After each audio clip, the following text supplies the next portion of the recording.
കുട്ടിക്കലിൽ കഞ്ചാവ് ലഹരിയിൽ വീടിനുള്ളിൽ ഗ്യാസ് കുറ്റി തുറന്നുവെച്ച യുവാവിന്റെ പരാക്രമം. പോലീസും ഫയർഫോഴ്സും മണിക്കൂറുകൾ നീണ്ട പരിശ്രമത്തിനൊടുവിൽ യുവാവിനെ കീഴ്പ്പെടുത്തി. പോലീസ് സ്റ്റേഷനിലേക്ക് കൊണ്ടുപോകും വഴി ജീപ്പിൽ നിന്ന് ചാടി ഓടാനും യുവാവ് ശ്രമിച്ചു.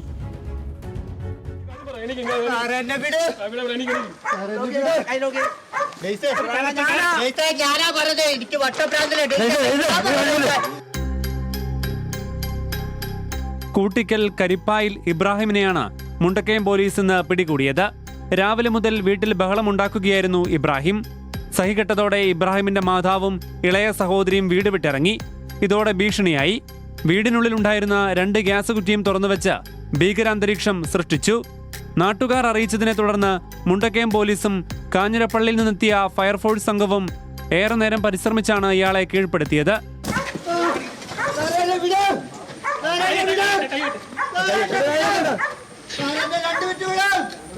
പോലീസ് സ്റ്റേഷനിലേക്ക് കൊണ്ടുപോകുന്നതിനിടെ ഇബ്രാഹിം ഓടിക്കൊണ്ടിരുന്ന പോലീസ് ജീപ്പിൽ നിന്നും പുറത്തേക്ക് ചാടി രക്ഷപ്പെടാൻ ശ്രമിച്ചു.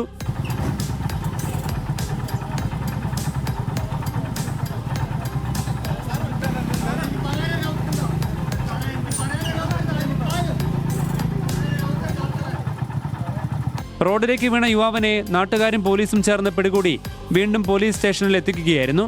പോലീസ് വാഹനത്തിൽ നിന്ന് ചാടിയതിനെ തുടർന്ന് യുവാവിന് പരിക്ക് പറ്റിയിട്ടുണ്ട്. ന്യൂസ് മലയാളം, കോട്ടയം.